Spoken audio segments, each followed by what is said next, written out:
এই দেখো কালকে যেহেতু শিবরাত্রি, আজকে এখন রাত্রে হচ্ছে পটল আলুর তরকারি।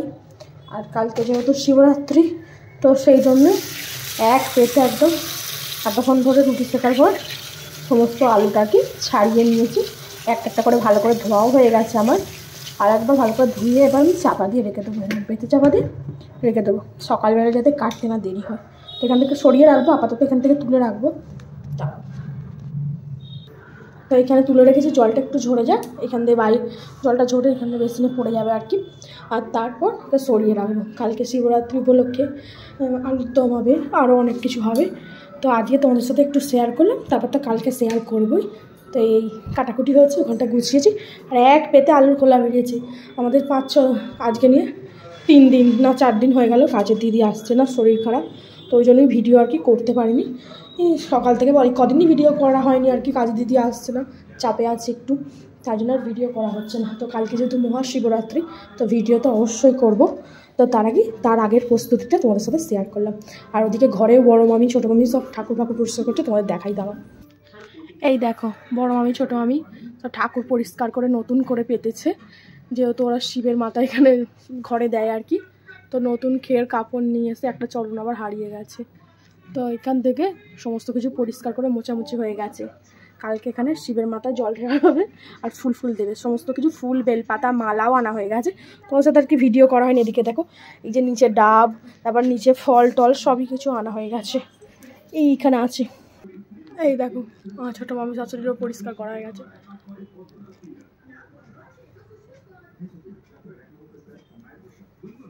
এই দেখো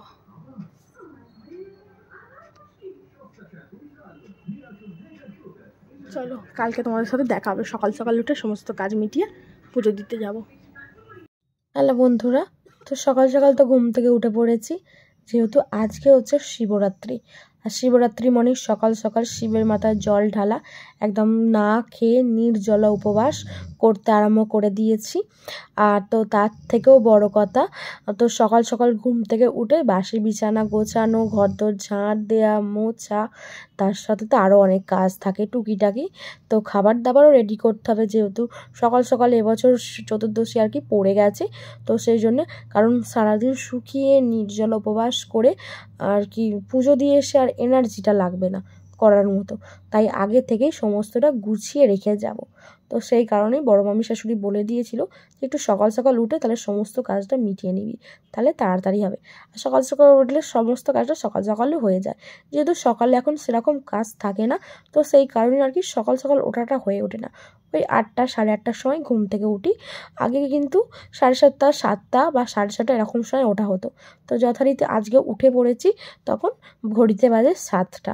তো উঠেই নিজের মুখ হাত পা ধুয়ে দাঁত মেজে চলে এসেছি বিছানা গোছাতে।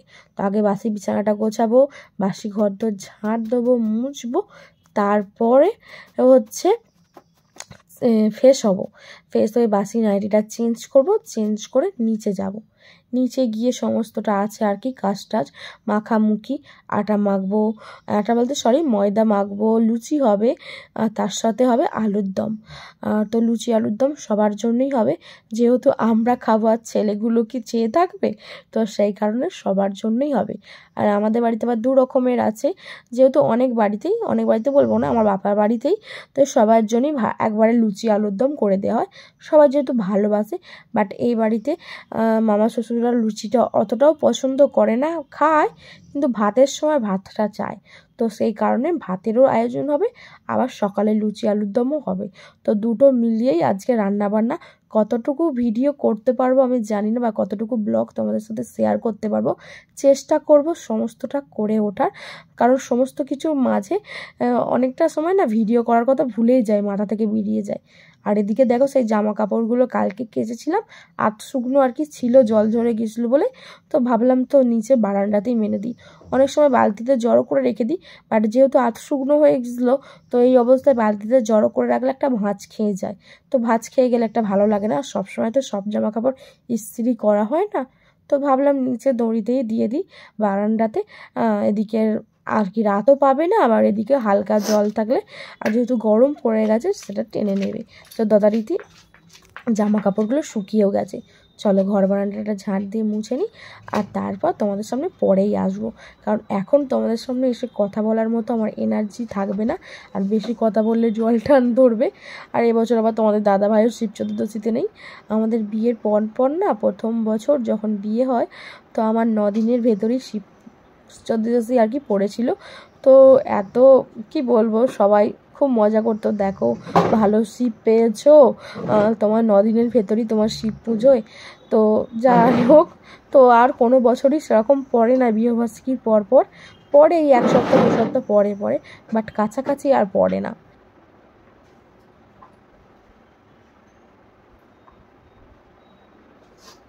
অন্য বছর শিব চতুর্দশীতে বাবার বাড়িও যাওয়া হয়, বাট এবারে আর বাবার বাড়ি যাওয়া হয়নি, কারণ আমাদের ওখানেও শিবঘর আছে, বাট শিবলিঙ্গটা এরকম নেই, পাথরের শিব আর কি, পাথর বসানো আছে, আর প্রচুর ছোট ঘর, তো পুজো দেওয়ার অসুবিধা হয়।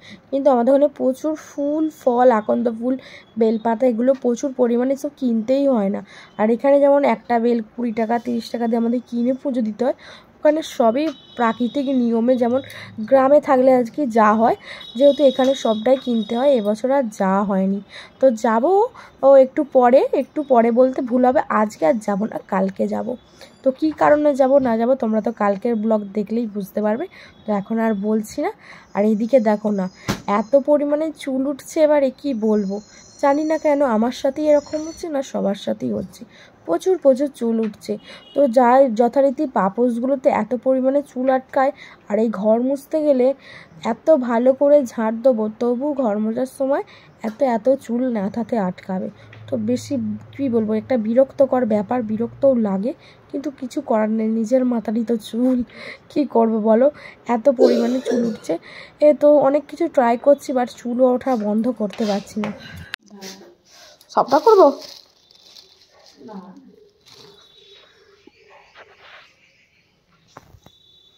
এখন আমি আবার ঘড়ি দেখতে যাচ্ছি। গৌরী মাথা গাছে বাইরে ঝাঁটটা দিয়ে ওই আমাকে হাঁড়িটা এনে দাও, খালি বসে মশলাটা করে গেল উল্টে।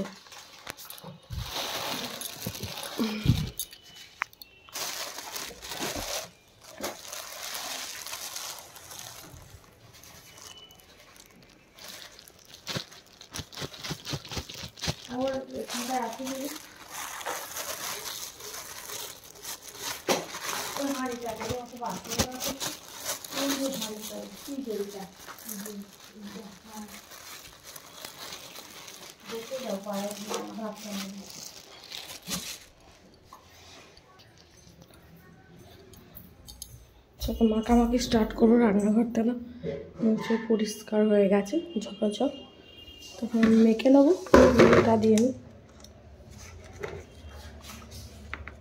আমি এই নুনটা দিচ্ছি দেখো, অনেকটাই, একটুখানি রেখে সবটা মাখছি।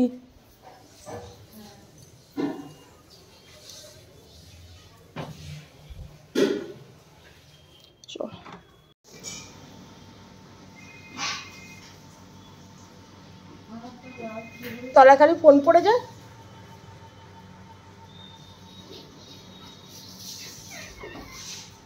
এত বড় খাটে।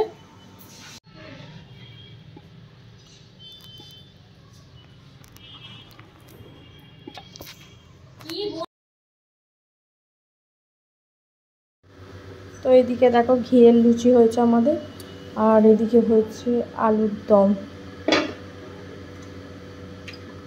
4 মগজ পোস্ত বাটা দিয়ে আলুর দম হয়েছে, একবারে 1 হাঁড়ি সারা বেলা।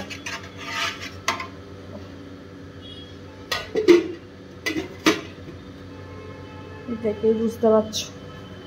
আর এখানে হচ্ছে আমাদের তেলের লুচি,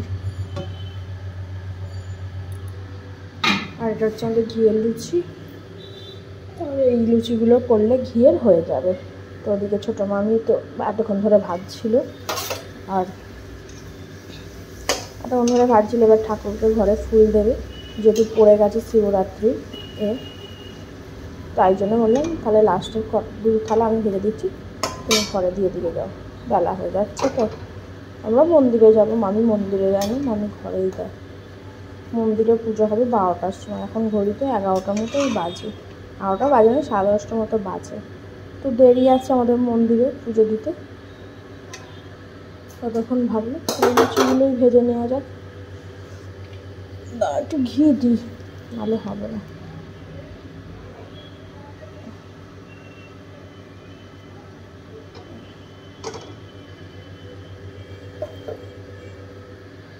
একটু ঘি দিই, না দিয়ে হবে না। আর অনেকগুলো তো লুচি আর বড় বড় লুচি।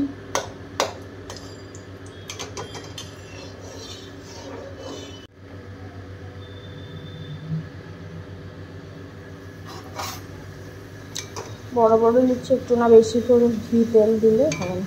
তো আগেরগুলো তেলের হয়েছে, সাদা তেলের, আর এগুলো ডালডা। ছোটো মামি এবার ডালডা ছাড়া খায় না।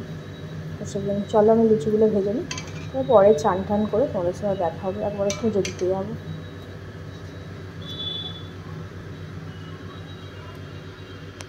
হ্যালো এভরিওয়ান, গুড মর্নিং আর বলা চলে না, কারণ ঘড়িতে এখন বাজে 12:40।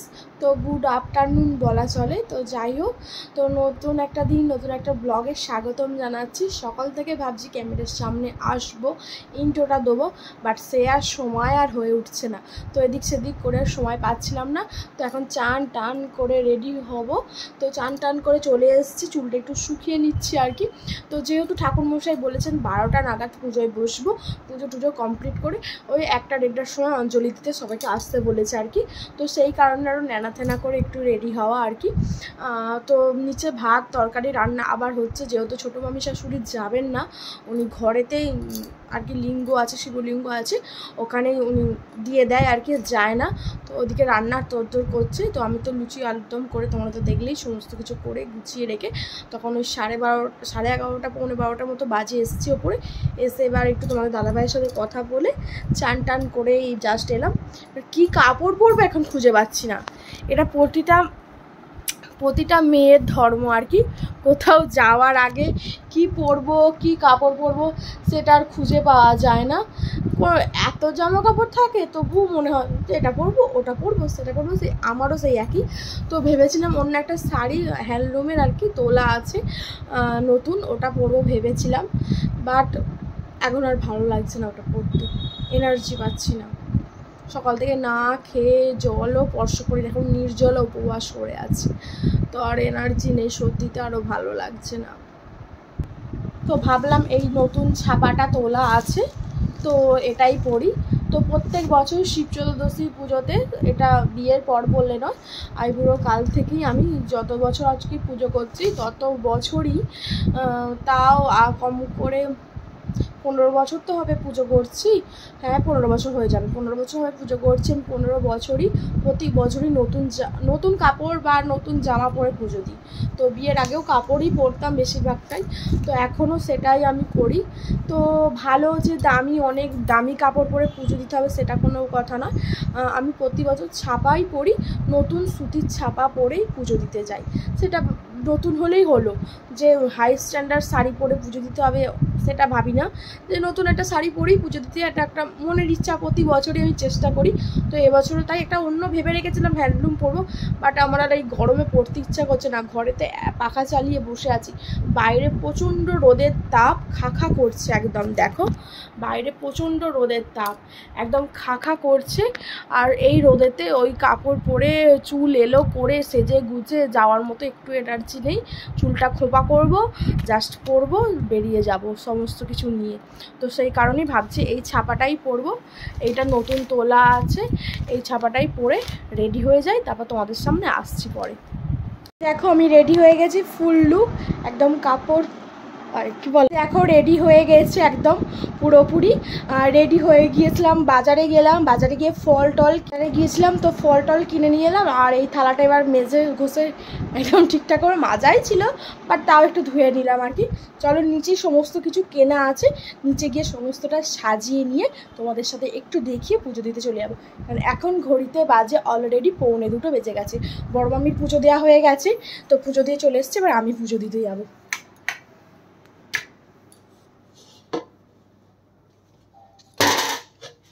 চলো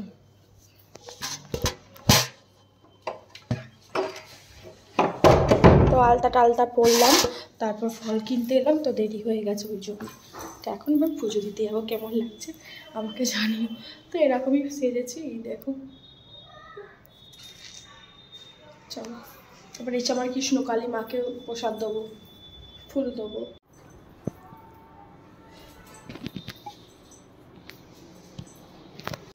আবার কটা করবো, নিয়ে যাব, এটাই করেছি, মিটে গেছে।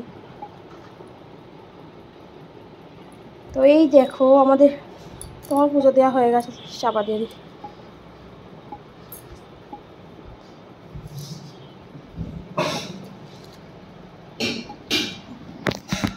আসছি, খালি পায়ে গেছিলে?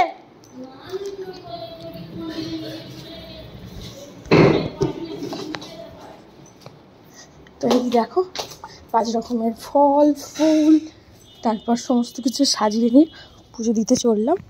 তো বড় মামির তো পুজো দেওয়া হয়ে গেছে, চলো এবার আমি দিয়ে আসি। তো গামলা করে নিয়ে যাই, গামলাটা এবছর খুঁজে পাচ্ছি না, তো এটা করে নিয়ে যাচ্ছি। চলো যাই।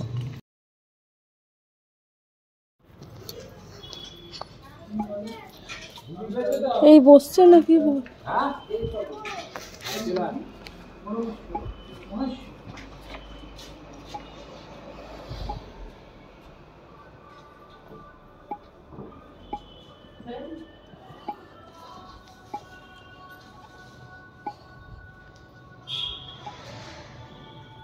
ঠিক আছে তাহলে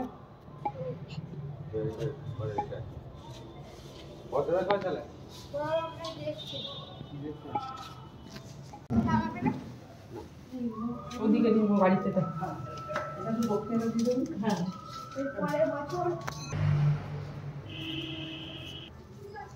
আর কেউ আছে না আমি একা?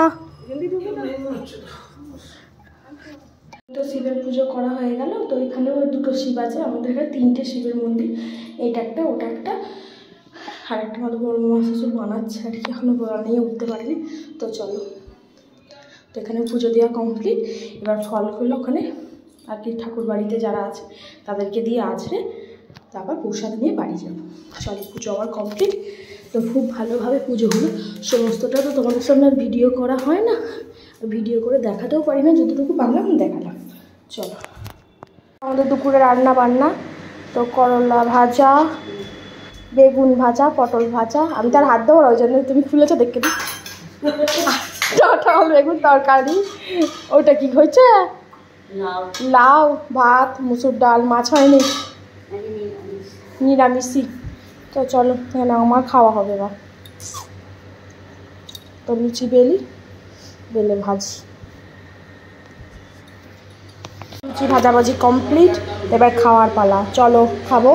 খিদে পেটে নাড়ি ছিঁড়ে যাচ্ছে। আর এখানে হচ্ছে আমাদের আলুর দম, একদম মশলা কষা কষা। চলো নিয়ে নিই। অনেকটা সময় পর ক্যামেরাটা অন করলাম। তো এইখানে দেখো রাত্রের ডিনারে রুটি হয়েছে, আর হয়েছে কুমড়োর তরকারি। তোমাদের সাথে তো শেয়ার করাই হয়নি, ভালো করে না চাপা দিলে আবার ঘামে ভিজে যাবে। তো কুমড়োর তরকারি এই যে রাত্রে ডিনারে হয়েছে। তো রাত্রে রুটি সেকা হলো, রুটি সেকা বলতে রুটিকে পোড়ানো হয়নি আজকে আগুনে, তো একটা একটা করে সেকা হয়েছে। আর এখানে হচ্ছে এখন ধরি আলু কা দম, বেশি নেই, জুসটাই বেশি আছে দেখে মনে হচ্ছে অনেকটা, কিন্তু বাট জুসটাই বেশি আছে। তো কালকে মুড়ি দিয়ে খাওয়া হবে, আজকে মুড়ি খেতে নেই, খালি মনটা মুড়ি চাইছে। তো যাই হোক চলো। আর এখানে অনেক লুচিও আছে।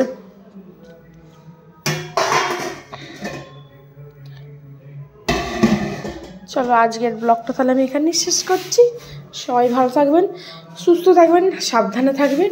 দেখা হবে পরের দিন নতুন একটা ব্লগের সাথে। Tata, bye bye.